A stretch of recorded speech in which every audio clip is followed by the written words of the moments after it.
When it comes to sparring, sometimes you just want to be told, this is what I need to work on today.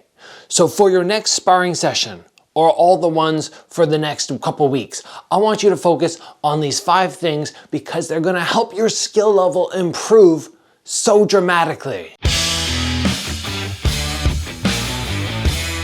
A massive thank you to my friends over at Burnbox for sponsoring this episode and supplying me with a science-backed fasting kit designed to accelerate fat loss, support metabolic health, and make prolonged fasting easier and more sustainable. Fasting for 3 days can lead to so many health benefits, but let's face it, it's a little bit overwhelming. You're kind of going, where do I start? What do I do if I get hungry? Fortunately, that's where Burnbox comes in. They have 3 easy steps to safely fast for 3 days. The benefits of this kit are far and extensive, but to highlight a few of them, it makes fasting easier and more sustainable, being designed to help you complete prolonged fasts without discomfort, while keeping you energized and focused. It includes an electrolyte and nourishing broth, which prevents dehydration, reduces fatigue, and helps curb hunger while fasting. And the kit provides science-backed fasting formula based on research fasting principles to support autophagy, cellular repair, and longevity. The Burnbox signature kit includes step-by-step fasting guide, along with post-fasting healthy meal plans, post-fast workout guide, and 30-day free access to a fasting app. Click that link down below and use my promo code Gabriel Varga to save yourself 10% on this amazing fasting kit. Okay, 5 things that you should try in sparring next week. I want everybody to bear in mind that these are things that I used to do when I would go into a sparring session. I wouldn't go and just be like, oh, okay, I'm gonna try and do my best against each individual person in class, try and beat them to the best of my possibilities. No. I realized that doing that was not helping my skill level build as much as it should, and by trying new things, by being creative, by challenging myself, that and only then is when my skill level really started to pop. So the first thing that I want you to try when you go in is to get your head off the center line when somebody attacks you and throw a shot. Throw a shot. In this instance, you will see me get the head off the center line and come with the overhand. This is so effective because when people go to attack you, they have to expose themselves.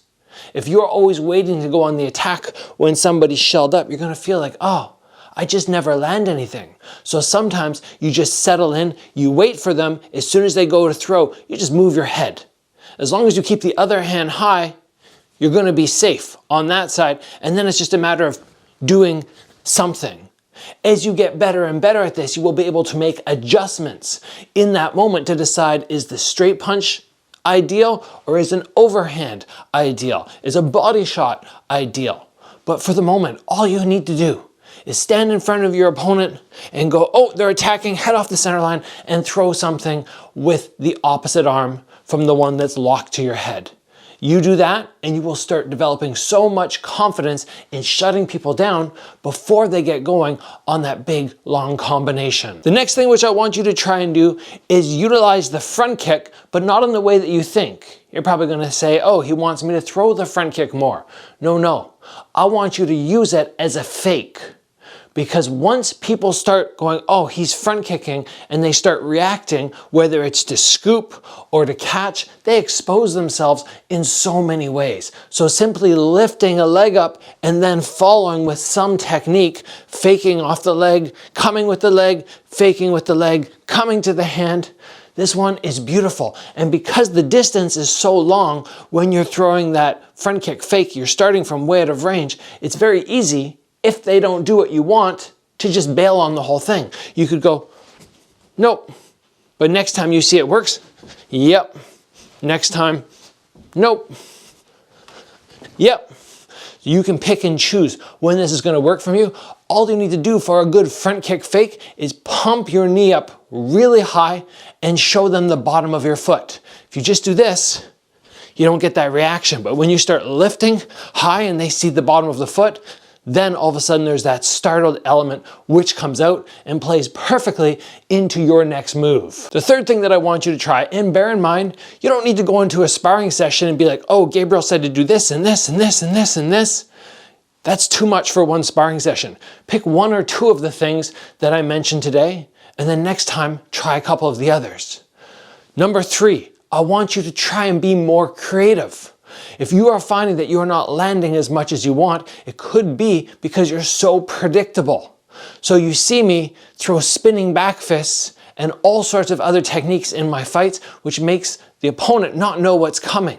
And it can come in the weirdest ways. It doesn't need to be me just going spinning back fist. I wait for the person to low kick me, and then I come to my spinning back fist, because I know as they low kick, they're going to expose themselves. Now this could be in a variety of ways. It could be spinning back fist. It could be spinning side kicks. It could be scissor kicks. It can be anything you want.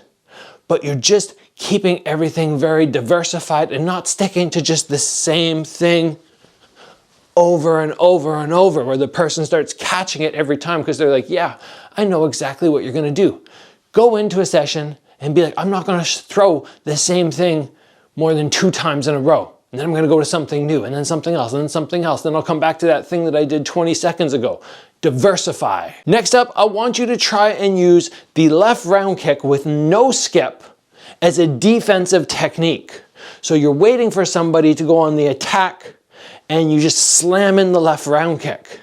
This is a great way to shut somebody down very fast. And a lot of times, if you note my head, I have to take my head not in between my 2 feet, but get it over top this back leg when I throw the lead one anyway.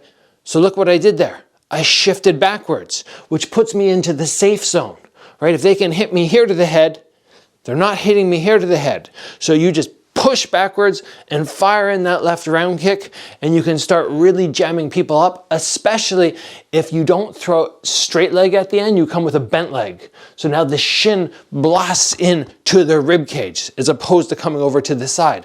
They rush in, they end up eating that round kick with the bent leg. This is a great one to work, and it doesn't seem to me as predictable as a front kick. A lot of times when I'm getting ready to attack, I can tell people are getting ready to throw that front kick. But on the round kick, there's something about it which is that much less predictable and that much harder to be ready for. The last thing that I want you to try today, which is probably the most difficult out of everything because it's the biggest risk, but it is very simply having your hands high and pushing forward and moving into punch range. What are you looking to accomplish here? You're looking to force the person to throw so you can get your counter off. This is going to work in 2 ways. Number 1, it allows you to control the pace of the fight. But number 2, when they do end up attacking you, months down the road, and you've done this many times, that counter is just going to start snapping out. But initially, you want to just have your hands up, forward. As soon as they hit you, boom, fire back. Move around a little bit. You can still engage when you want, but if they're not playing the game that you want, they're not throwing enough, move in. As soon as they touch you, fire back. Initiate those counters by putting the pressure on them. And again, this will come out in future rounds down the road when you really need it. And you don't have to plan it. And that's the beautiful thing about this type of training. It'll bring out something great because you practiced. So that's everything, guys. 5 things I want you to focus on in your sparring sessions over the next week, the next month. And again, you don't have to do all 5 of these in one night. Pick 1 or 2, and then next week come back to a couple others and change it up. And every time you go into a sparring session, have this mindset, I'm going to work on this today, or this today, or this today. And that is how your skill level in sparring rounds is going to improve so dramatically.